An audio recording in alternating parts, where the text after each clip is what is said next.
ETF index mutual funds నేర్చుకుని stock మార్కెట్లో రాణించాలనుకుంటున్నారా? వెంటనే ఈ నెంబర్కి కాల్ చేయండి. నమస్కారం సార్. నమస్తే. సో ప్రీవియస్ ఎపిసోడ్లో మనము అమ్మాయిలు అబ్బాయిల చేత ఏ రకంగా మోసపోతున్నారు అని మనం మాట్లాడినప్పుడు చాలామంది అబ్బాయిలు కింద కమెంట్, ఇప్పుడున్న ప్రజెంట్ సిచ్యువేషన్ అలా లేదు, అమ్మాయిలే ఇంకా అబ్బాయిలను మోసం చేస్తూ ఉన్నారు అని దీని మీద కూడా ఒక వీడియో చేయండి అని చెప్పడం జరిగింది సార్. అంటే ఇప్పుడు అమ్మాయిలు మోసం చేస్తే నిజంగానే వాళ్ళు ఏ రకంగా చేస్తున్నారు, వాళ్ళకున్న ఆ క్యారెక్టరిస్టిక్స్ ట్రైట్స్ అనేవి ఒక అబ్బాయి మోసపోతున్నాడు అని ముందుగానే ఎలా గుర్తించవచ్చు అంటారు? చాలా ఇంపార్టెంట్. చాలామంది అబ్బాయిలు మోసపోతున్నారు కూడా, నిజంగా కూడా పాపం సిన్సియర్గా ప్రేమించి. ఇది ఎలా ఉంటుందంటే వాళ్ళు మంచి వాళ్ళకే ఇవన్నీ జరుగుతాయా అనేటట్టుగా ఉంటుంది. అటు అమ్మాయిలు కొంతమంది యూజ్ చేసుకుని కావాల్సినప్పుడు తిప్పించుకుని డబ్బులు తెప్పించుకుని ఎంజాయ్ చేసి తర్వాత పెళ్ళి అని చెప్పి వెళ్ళిపోతూ ఉంటే చాలా బాధపడే టైపు ఉన్నారు. అయితే ఇందులో మేనరిజమ్స్ లాజిక్స్ అయితే సేమ్. ఎమోషనల్ మ్యానిపులేషన్, తర్వాత ఫేక్ ఐడెంటిటీ మ్యానిపులేషన్ అని, అంటే ఆన్లైన్లో ఫేక్ పేర్లు పెట్టుకుని ఫేక్గా మాటలు చెప్పి మేము నీతో అలా ఉంటాం ఇలా ఉంటాం నువ్వు లేకపోతే నేను లేను అన్నట్టుగా చేసి మంచిగా డబ్బులు తర్వాత కావాల్సినవన్నీ తెప్పించుకుని గిఫ్ట్ల రూపంలో అన్ని తెప్పించుకుని మోసం చేసేవాళ్ళు చాలామంది ఉన్నారు. They are very professional. అంటే అసలు మనకు అనిపించదు అయ్యో ఈ అమ్మాయి మోసం చేసిందా అని అనిపించదు. అలాగ మోసం జరుగుతుంది. సో అందుకని వెరీ ఇంపార్టెంట్, ప్రతి అబ్బాయి కూడా కొన్ని రెడ్ ఫ్లాగ్స్, కొన్ని ఇంపార్టెంట్ ఐడెంటిఫైయింగ్ ఫీచర్స్ చూసి ఆగాలి. నంబర్ 1గా ఫస్ట్ అండ్ ఫార్మోస్ట్ థింగ్, ఏ అబ్బాయి అయినా సరే అన్నెసెసరీగా అన్వాంటెడ్గా లేనిపోని ఫోన్లలో కమిట్మెంట్లు కాకూడదు. చాలా ఇంపార్టెంట్. ఒక ఫోన్లో బ్యాడ్ మెసేజో, ఒక ఫోన్లో బ్యాడ్ ఇమేజో, ఒక ఫోన్లో ఏదైనా ప్రూఫ్ గనక అమ్మాయిలకి దొరికింది అంటే దాని ద్వారా చాలా ఇబ్బంది పడతారు అబ్బాయిలు. నెంబర్ 1. సెకండ్ వచ్చేసి ఆన్లైన్లో ఏదైనా చూసేసి లేకపోతే ఆన్లైన్లో అందమైన ఫోటోలు చూసి కమిట్ కావద్దు. దెర్స్ అ బిగ్ మాఫియా అనమాట దీంట్లో. దట్ ఒకళ్ళు ఫోటో పెడతారు, చాటింగ్ మాత్రం వేరేలా చేస్తారు. అండ్ ఎలా క్రియేట్ చేస్తారంటే నాకు ఇప్పుడు అర్జెంట్ అవసరం ఉంది అన్నట్టుగా క్రియేట్ చేసి డబ్బులు తీసుకోవడం అలా చేస్తారు. థర్డ్ వచ్చేసి కొంతమంది అంతా ఉన్నన్ని రోజులు చాలా క్లోజ్గా నిజంగానే గర్ల్ ఫ్రెండ్ అన్నట్టుగా, నిజంగానే పెళ్లి చేసుకుంటా అన్నట్టుగా చాలా కలిసిపోయినట్టుగా ఉండి ఫైనల్లీ వెన్ టైం కమ్స్ వదిలేస్తే వెళ్ళిపోతారు అనమాట. నువ్వు నాకేం చేసావు, నేను నీకేం చేయాలి, నువ్వు ఊరికే చేసావా అన్నట్టుగా. సో ఇలాంటి వాళ్ళతో చాలా చాలా కేర్ఫుల్గా ఉండాలి. నెక్స్ట్ వచ్చేసి వెరీ ఇంపార్టెంట్, ఒకవేళ కనుక డబ్బులు ఖర్చు పెడుతున్నట్లయితే అండ్ వాళ్ళే అన్నిటికీ ఇది కావాలి అది కావాలి ఆ గిఫ్ట్ కావాలి ఈ గిఫ్ట్ కావాలి నాకు కొనివ్వవా అని చెప్పి మూడ్ స్వింగ్స్ చూపిస్తున్నారంటే very dangerous. Do not encourage such attitude. Okay, నీ ఎడ్యుకేషన్ మిస్ చేసుకుని, నీ జాబ్ మిస్ చేసుకుని, నీ కెరియర్ మిస్ చేసుకున్న ఎలాంటి అమ్మాయి నీకు రియల్ అమ్మాయి కాదు. ఓకే, నీకు జాబ్ వదిలించేసుకుని డబ్బులు పోగొట్టేసుకుని, కొంతమంది అయితే ఆ అమ్మాయి ప్రేమలో ఆమె ఎక్కడి నుంచో ఊరు నుంచి ఇక్కడికి ఏదో ప్రాజెక్ట్ చేయడానికి వస్తుంది అటు సైడ్ నార్త్ సైడ్ నుంచి. ఆమెను ఇంకా వీడు ప్రేమించాడని ఫీల్ అయిపోయి మొత్తం అన్నీ ఖర్చు పెట్టాక హ్యాపీగా ఆ ప్రాజెక్ట్ అయిపోయి ఊరు వెళ్ళిపోతుంది, ఢిల్లీకో మళ్ళీ ఏ మహారాష్ట్రకో వెళ్ళిపోతుంది. వీడు ఇక్కడ ఏడుస్తూ కూర్చుంటాడు. సో అందుకని ఇవన్నీ చాలా చాలా కామన్ అండ్ చాలా న్యాచురల్గా జరుగుతున్నాయి కదా. దాంతోపాటు దే విల్ కీప్ ప్రూఫ్స్. నువ్వు ఇలా మెసేజ్ చేసావు, నువ్వేమైనా ఎక్స్ట్రా చేస్తే నేను పోలీస్ స్టేషన్కి ఇస్తా, కంప్లైంట్ చేస్తా, సైబర్లో కంప్లైంట్ చేస్తా అని ఇలా రివర్స్ బ్లాక్మెయిల్ కూడా చేస్తారు. సో అందుకని do not commit anything from. ప్రతి అబ్బాయిది గుర్తుపెట్టుకోవాలి. You should develop your testosterone. You should become a man where అమ్మాయి నిన్ను చూసి అట్రాక్ట్ అవ్వాలి, కానీ నువ్వు వెనకపడి సింప్ అంటారు దాన్ని. అంటే అమ్మాయి ఏది చెప్పినా చేసేసి, ఎలా అడిగినా చేసేసి, ఆమె కోసం ఏదైనా చేసేసేవి ఓన్లీ సినిమాల్లో చూపించేవి.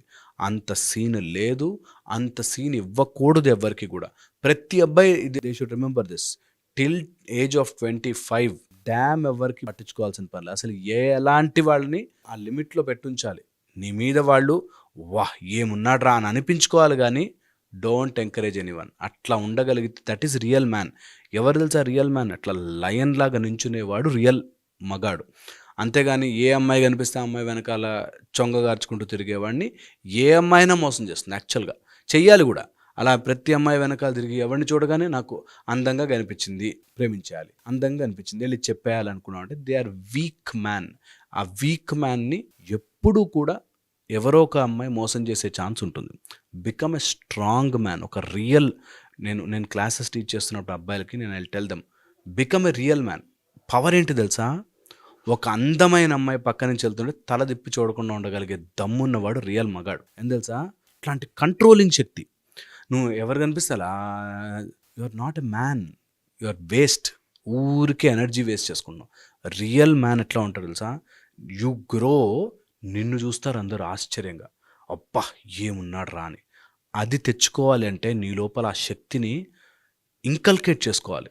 వేర్ వెన్ యూ స్టాండ్, నీ చరిష్మాతో, నీ పర్సనాలిటీతో, నీ మాటలతో నీ హాల్ని నింపేయాలి నీ ఆరాతో. అలాంటి మగాడు ఎప్పుడు స్ట్రాంగ్ ఉంటాడు. ఎప్పుడైతే ఆ ఆరా నిండదో, అంటే నీ లోపల ఆ ఇన్కేపబిలిటీ ఉండి, అమ్మో నన్ను అమ్మాయి వదిలేస్తుందేమో, అమ్మో నన్ను నేను చెప్తే నాకు ఇంకా దొరకదేమో, అమ్మో నాకు ఇంకా పెళ్ళే అవ్వదేమో అనేటట్టు పిరికితనంలో ఉన్న రోజులు నేను ఎవరో ఒక అమ్మాయి మోసం చేసే ఛాన్స్ ఉంటుంది. Become a real man. Daily 4 kilometres to 5 kilometres jog చేయి, డిప్స్ కొట్టు, పులప్స్ చేయి, స్ట్రెంగ్త్ పెంచుకో. Physical strength is the power of a man. Physical strength పెంచుకో. ఏది పడితే తినకు, పొట్ట కరిగించు, స్ట్రాంగ్ ఉండు. ఎలాంటి అమ్మాయి అయినా సరే నువ్వు వెయిట్ చేయాలి నీకోసం అన్నట్టుగా తయారవ్వాలి. చీట్ చేయొద్దు ఎవరిని. ఏ అమ్మాయిని ఎప్పుడూ చీట్ చేయొద్దు. అట్ ద సేమ్ టైం కనిపించిన ప్రతి అమ్మాయిని ఓ టైప్లో చూసేసి అలా కూడా చేయకూడదు. అలా చూసిన వాడికి ఎలాగో అలాగా అమ్మాయి ద్వారానే నష్టం జరుగుతుంది. అందుకని be a strong man. When you grade or level up, ఆ లెవెల్కి తగ్గ అమ్మాయిలు నీ లైఫ్లోకి వస్తారు. ఇది ప్రతి అబ్బాయి తెలుసుకోవాలి. ఇంటర్మీడియట్లో చదివి ఇంటర్మీడియట్లోనే ఒక అమ్మాయిని ప్రేమించేసేసి డిగ్రీలో ఆ ర్యాంకులు రాకుండా అక్కడే ఉండిపోయి తర్వాత ఏమవుతామో అలాంటప్పుడు అసలు డోంట్ ఈవెన్ సీ. నీ పని అది కాదు. When you grow as a person automatic వస్తారు వీళ్ళంతా, ఆటోమేటిక్ వస్తారు. సో అందుకని నేను ఎప్పుడు చెప్తాను, use love for your benefit. ఒక అమ్మాయిని నువ్వు చూసావు, ఇష్టపడ్డావు, నీ టాస్క్ ఏముండాలి తెలుసా? ఆ అమ్మాయి తిరిగి నన్ను చూడాలి, అలాంటి ర్యాంక్ తెచ్చుకుంటా, అలాంటి జాబ్ తెచ్చుకుంటా, అంత సంపాదిస్తా. ఆటోమేటిక్గా తిరిగి నేను చూస్తారు. Then you have a choice. నేను ఇప్పుడు అమ్మాయికి ఎస్ చెప్పచ్చా, నో చెప్పచ్చా, అది వెరీ వెరీ ఇంపార్టెంట్. ఎవరిని చూస్తుంది, నేను లవ్ చేసిన రోజు పొద్దున మధ్యాహ్నం రాత్రి మెసేజ్ చేస్తున్నావు అంటే దట్స్ ఫూలిష్నెస్. నీకంటూ ఒక స్ట్రెంగ్త్ లేదు. ఇది బాగా గుర్తుపెట్టుకోవాలి. అండ్ ప్రతి దానికి నేను ఎమోషనల్ బ్లాక్మెయిల్ చేస్తున్న అమ్మాయి ఎవరున్నా సరే, నువ్వు ఇలా చేసావు, అలా చేసావు, ఇలా ఉండాలి, అలా ఉండాలి అని బ్లాక్మెయిల్ చేస్తున్నా, వేరే అబ్బాయితో నిన్ను కంపేర్ చేస్తున్నా, నీ ఫ్యామిలీ సిచ్యువేషన్ని నీ సిచ్యువేషన్ ఎక్కిరిస్తున్నా, అలాంటి అమ్మాయిని అస్సలు లైఫ్లోకి ఎంకరేజ్ చేయకూడదు. ఓకే, నీ పరిస్థితిని, నీ సిచ్యువేషన్ అర్థం చేసుకునే అమ్మాయిని నువ్వు ఎప్పుడూ వదులుకోకూడదు. నీ పరిస్థితిని అర్థం చేసుకోలేని వాళ్ళు, నిన్ను వీక్గా చూసేవాళ్ళు, నిన్ను టైంకి కావాల్స్తే మనీ కోసం వాడుకునేవాళ్ళు, they are always bad and no. Okay, అందుకని those who are watching this, అబ్బాయిలు ఎవరు వాచ్ చేస్తున్నా సరే, జింక్, మెగ్నీషియం, సెలీనియం ఇలాంటి micronutrients, micro vitamins, nutrients తీసుకోవడం వెరీ ఇంపార్టెంట్. కంపల్సరీగా ఎక్సర్సైజ్ చేయండి. ఎట్టి పరిస్థితుల్లోనూ అబ్బాయి అనేవాడు ఎక్సర్సైజ్ మానకూడదు. 4 కిలోమీటర్లు వాకింగ్, లేకపోతే నేను సైక్లింగ్కి వెళ్తాను, నాతో పాటు సైక్లింగ్కి రండి, 10 కిలోమీటర్లు సైక్లింగ్.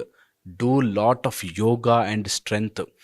ఈ మీ లోపల ఉండే స్కిల్ని, టాలెంట్ని ఖచ్చితంగా ప్రతి అబ్బాయి ఏదో ఒక ఇన్స్ట్రుమెంట్ నేర్చుకోవాలి.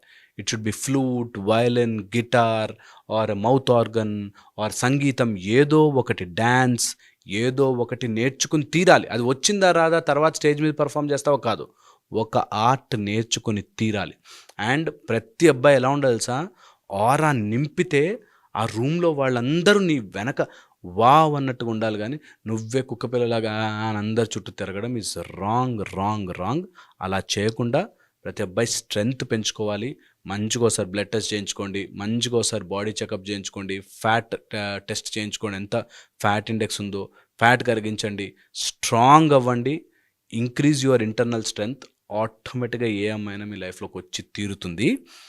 ఏ అమ్మాయినా మిమ్మల్ని ఒక వస్తువులాగా వాడుకోవడం స్టార్ట్ చేస్తే, just be a man, come out of that relationship. మీ ఫ్యామిలీకి, నీ చుట్టుపక్కల ఉన్న ఫ్రెండ్స్కి రెస్పెక్ట్ ఇచ్చి వాళ్ళతో హాయిగా ఉండండి. రెస్పెక్ట్ లేని చోట ఏ మగవాడు బ్రతకలేడు, టార్చర్ అయిపోతుంది తర్వాత. అందుకని gain that respect. And respect, love అడుక్కోలేం. 2 విషయాలు ఎప్పుడు అడుక్కోలేం. నన్ను ప్రేమించు ప్లీజ్ అని, నన్ను గౌరవించు ప్లీజ్ అని ఎప్పుడు అడుక్కోకూడదు. ఏ అబ్బాయి అడుక్కునే పరిస్థితి రాకు. అలా వస్తే జస్ట్ కళ్ళు చిన్న చేయాలి, ఆహా అట్లాగా సరే అని ఒక్క అడుగు వెనక్కేయాలి, డైరెక్షన్ మార్చుకోవాలి. అలాంటి వాళ్ళని మళ్ళీ జీవితంలోకి రానివ్వదు. ఏ అమ్మాయినా నిన్ను తప్పు అని ఫీల్ చేయిస్తుంది అంటే జస్ట్ స్టెప్ బ్యాక్, తిట్టద్దు, అరవద్దు. అండ్ లైఫ్లో ఇది వెరీ ఇంపార్టెంట్ పాయింట్, ఏ అమ్మాయిని ఎప్పుడూ నోరెత్తి తిట్టద్దు. ఇది ప్రతి అబ్బాయికి ఉండాల్సిన quality. Do not curse, scold a girl. అది చాలా తప్పు. నువ్వు చేయలేకపోతున్నావా, మాట్లాడలేకపోతున్నావా, మా టార్చర్ అనిపిస్తుందా, step out, come out. Never blame a girl. అది మైండ్లో పెట్టుకొని then you are a man. ఇంకా లైఫ్లో చాలా ముందుకు వెళ్తావు. చెప్తే చాలా ఉంది, చాలా పెద్ద సిరీస్ ఇది, బట్ స్టిల్ అడిగారు కాబట్టి ఒక అబ్బాయి ఇలా ఉండాలి. That you at the age of 25-30 లోపల నీ ఆర్ అట్లా జుమ్మని పెరగాలి. ఆ రూమ్లోకి వేస్తే అందరు ఎంటర్ పడాలి, అట్లా ఉండాలి. అలా పెంచుకునే ఛాన్స్ ఉంది కాబట్టి కంపల్సరీగా చేయాలి. Hope this helps. Yes sir, thank you so much.